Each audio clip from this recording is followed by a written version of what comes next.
This presentation focuses about the speech mechanism and the objectives. At the end of the presentation, the learners would be able to define speech mechanism, provide a comprehensive understanding of how speech is produced by the human body, and to determine the different functions of the speech mechanism. So let us start right with the definition of a speech mechanism. It is the conventional term for the system of psychophysiological prerequisites that enable a human being to make meaningful utterances and to understand another's speech. The speech mechanism involves a coordinated effort of speech subsystems working together seamlessly. Consequently, it is a function that starts in the brain and moves through the biological processes of respiration, phonation, and articulation in order to produce sounds. And these sounds are received and perceived through biological and neurobiological processes. Now, what is an example of speech mechanism? To sum it up, the three mechanisms that we use to produce speech would include the respiration at the lungs, the phonation at the larynx, and the articulation in the mouth. So where the lungs produce the necessary energy in form of the stream of air, that is respiration, and phonation takes place where the larynx serves as a modifier to the air stream and is responsible for formation, and articulation where the vocal tract modifies and modulates the air stream by means of several articulations. Now, let's dig deeper into this terminology. Let's proceed to respiration. Now, when we come to respiration, um, speech is produced by bringing air from the lungs to the larynx. That's the respiration. Now, the vocal folds may be held open to allow the air to pass through or may vibrate to make a sound, that is phonation. So the air flow from the lungs is then shaped by the articulators in the mouth and the nose. So what is the mechanism of respiration? So where the lungs inhale, no, the diaphragm contracts and pulls downward. At the same time, the muscles between the ribs contract and pull upward. So this increases then the size of the thoracic cavity and decreases the pressure inside. As a result, air rushes in and fills the lungs. Now, what about the respiratory function of the speech? It is accepted that respiratory function plays a role in voice production. For example, the respiratory muscles and volume have been identified as key determinants of alveolar pressure, which in turn contributes to vocal intensity. So, what is respiratory system speech? Now, take note that speech and the respiratory systems also allow us to talk. Exhaled air runs over the vocal cords inside the throat, and then the sound of the voice depends on the tension and the length of the vocal cords. Now, let's proceed to phonation. Now, uh, phonation is the production and the utterance of speech sounds. So, it is otherwise known as voicing. That begins when the air is pushed from the lungs through the glottis, which is the opening between the vocal folds located in the larynx. Okay, the meaning of phonation in the respiratory system could be associated to our vocal fold vibration, which is the sound source, and it is also called phonation. So the vocal folds are the two muscles that have a moist covering with the larynx. So when you breathe, no, the vocal folds are open in order to swallow and to allow air to flow from your upper airway into your trachea and lungs. Okay, let's go to the vocal cords. These are the parts and the vocal cords. Now for voice sound production, vocal fold vibration modulates the airflow through the glottis and produces sound. That's the voice source, which propagates through the vocal tract and is selectively amplified or attenuated at different frequencies. Now, um, your vocal cords exactly are the two bands of muscles inside your voice box, the larynx, that allow you to vocalize or make sounds. So your voice box sits no, atop your windpipe, your trachea, the tube that allows air to flow from your lungs. Now, the human vocal tract is basically a tube with two flaps just above the lungs and its diaphragm muscles, which pump out air. So this tract is much like a saxophone with the reed vibrating at the top of the tube, and our vocal flaps can vibrate faster or slower, producing higher or lower pitches. What about the vocal process in speech? Now, take note, when the air now from the lungs blows to the vocal folds at a high speed, then the vocal folds vibrate. The vibrations would lead to sounds. Ato na siyang tawagon og voice, no? We call it voice. And these sounds are shaped in order to form speech. So, when it's time to speak, the air pressure below the larynx increases until it blows the vocal folds apart. So, we will now go to the pharynx. Okay, so when the airstream has passed the glottis, it enters the cavity situated in the throat immediately behind the mouth and above the larynx. And this cavity is called the pharynx. So this plays a role in speech. It is an enclosed space that can change shape thanks to its muscles, so air is visible to travel through the pharynx of the voice box. So as vocal cords work to make sound and the larynx opens up, the pharynx is exactly able to amplify the sound. So it plays an important role, as I've told you a while ago, in phonation in speech, providing for enclosed space that allows speech muscles to initiate sound and even pronounce syllables better. So the lining of the pharynx secretes mucus to lubricate the pharynx and helps in smooth propulsion of food down to the esophagus to reduce throat irritation. Now, what about its function? The pharynx, the throat, is a muscular tube in the middle of your neck. Uh, it helps you to breathe and digest food, and many medical issues can affect our pharynx, from a common cold to cancer. You can protect your pharynx by not smoking and even avoiding infection. So, um, the vocal folds, also called the vocal cords, are exactly part no, of the larynx. So, the vocal folds vibrate to create the sound of the voice, and the pharynx is the throat.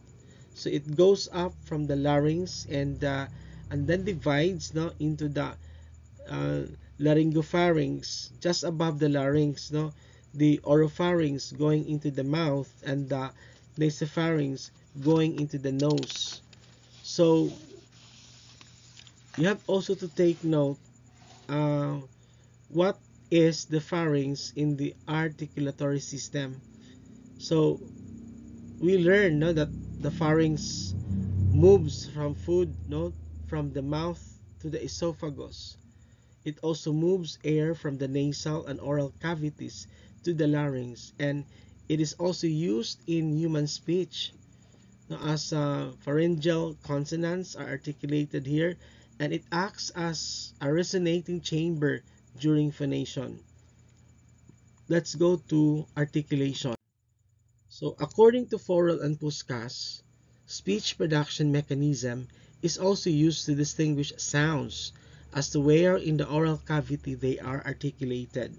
So this is the third stage of speech production, the articulation, which is the execution of the articulatory score by the lungs, glottis, larynx, tongue, lips, jaw, and other parts of the vocal apparatus, resulting in speech. Now, what is the meaning of articulation in speech? Articulation is how clearly the speaker pronounces words. When some sounds are slurred together or drop out of a word, then the word may not be understood by the audience. So to use the proper articulation, a speaker must use their articulators, tongue, teeth, and lips. What about the use of articulation in speech? So these sections, now, which are called articulators, and are what makes speech sounds possible. And they can be divided into two parts, to two types. The passive articulator is the articulator that remains stationary in the production of a speech sound. Often, this is the destination that the active articulator moves towards. What about articulation and phonation? So, articulation and phonology refer to the way the sound is produced. For instance, a child with articulation disorder has problems forming speech sounds properly. A child with a phonological disorder can produce the sounds correctly, but may use them in the wrong place. This can happen, and we can observe them even in our um, children, no? So let us go to the next slide, which is the diagram, no? Let's start with the nasal cavity, which is used for the production of nasal sounds. The nasal cavity is combined acoustically with the vocal tract when the velum is lowered. So the figure that you are witnessing right now depicts the sagittal view of the human speech production system. Then we have here the swan alveolar ridge, which is a structure that lies. Look at the drawing that lies directly behind the upper front teeth, and it's considered an important structure in speech because the tongue tip continually touches the ridge to form consonant sounds. Now, what is the function of the upper teeth? So, understanding the role of the upper teeth and caring for them properly is important in the fight against bacteria, infection in gum tissues, and upper sinus cavities. So, most maxillary teeth play specific roles in eating and digesting food, functioning as a set of silverware in order to break it down. So, the function of the teeth in the speech organ, the teeth have an important role in the proper speech. Some examples would include, for instance, in the forming of and v sounds. So the lower lip is actually pressed to the upper teeth to shape them, producing the s, which is more complicated. So the teeth trap the air and work with the tongue in order to form it. So the lips, no, are one of the articulators for producing speech sounds and also contribute to the generation of the phonetic information to be visually perceived by the listeners.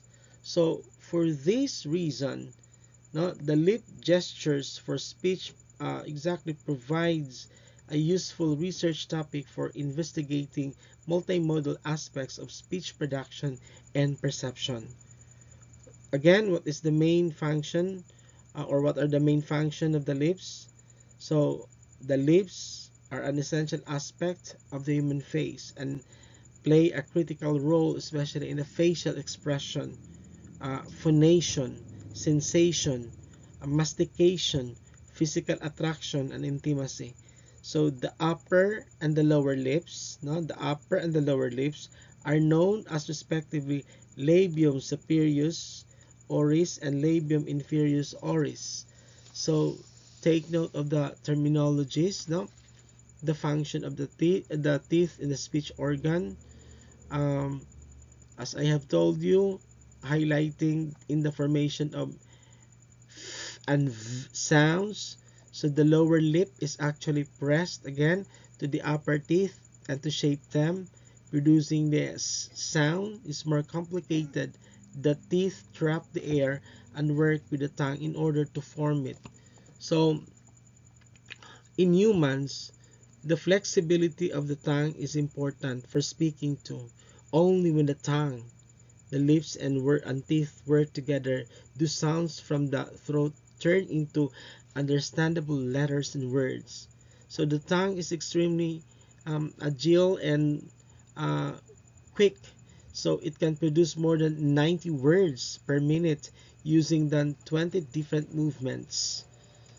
Now let's go to the palate, this one, the portion here. No?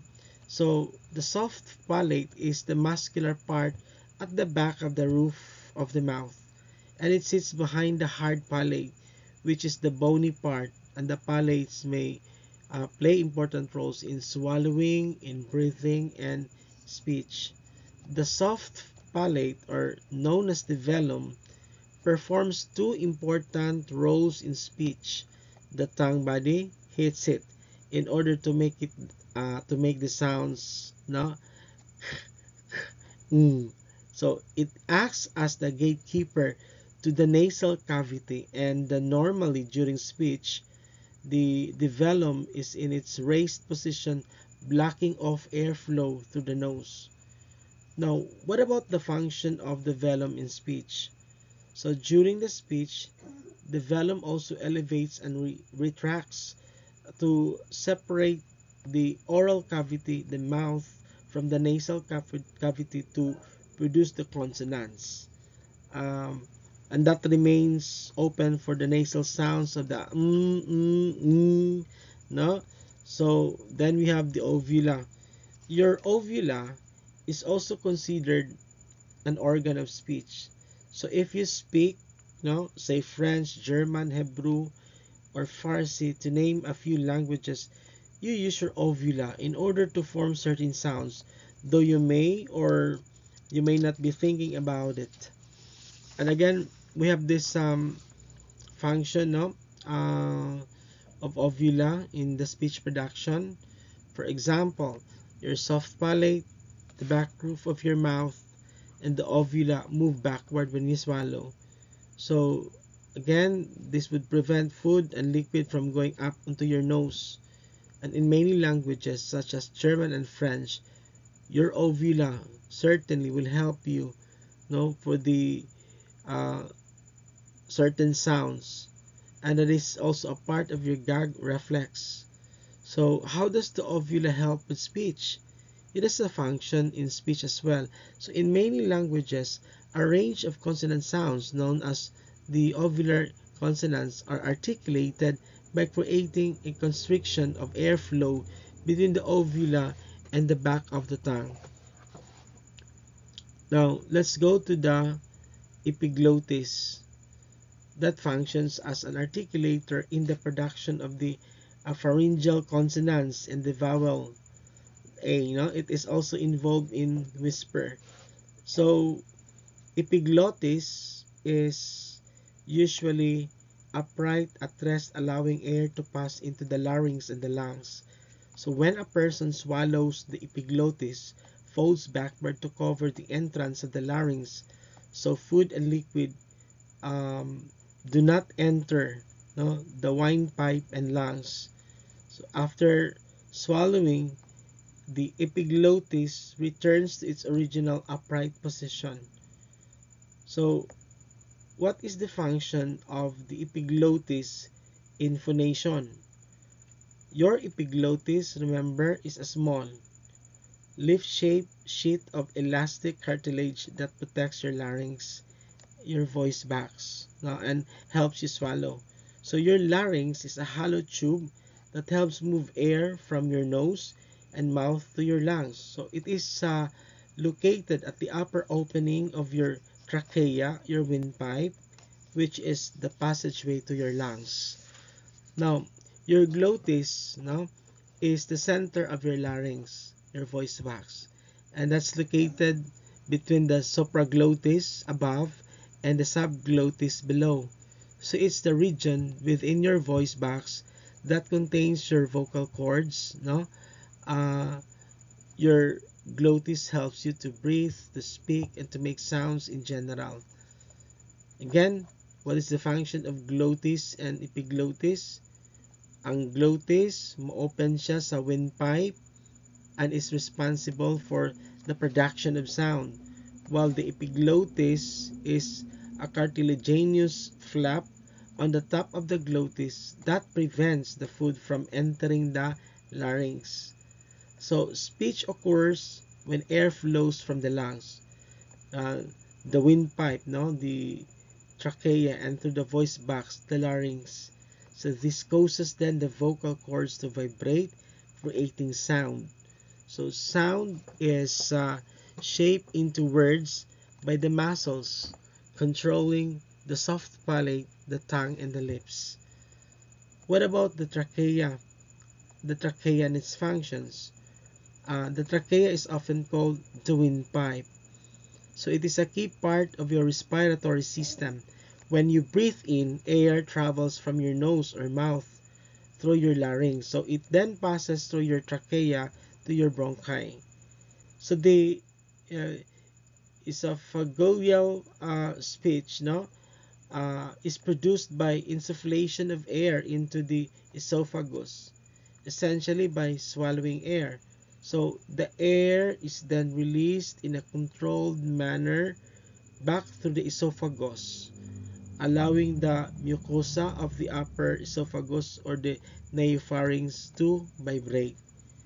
So the function of esophagus in speech, uh, how does esophageal speech work? Remember that the air is trapped in the mouth and then swallowed using your tongue. The column of swallowed air is then pushed back into the upper esophagus, causing the food pipe to vibrate and exactly generating the sound. So the sound is further modified by the tongue and the lips in order to create words. So I think we're done discussing this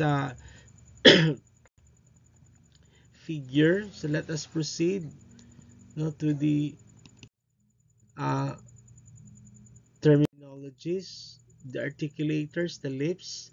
Again, is referring to the upper lip and the lower lip that aids to produce bilabial sounds such as the following, no, on the screen, where the lips either close or come close together during articulation. The teeth, as I have told you a while ago, they are moved in producing sounds like th, no, as in think, and this, no.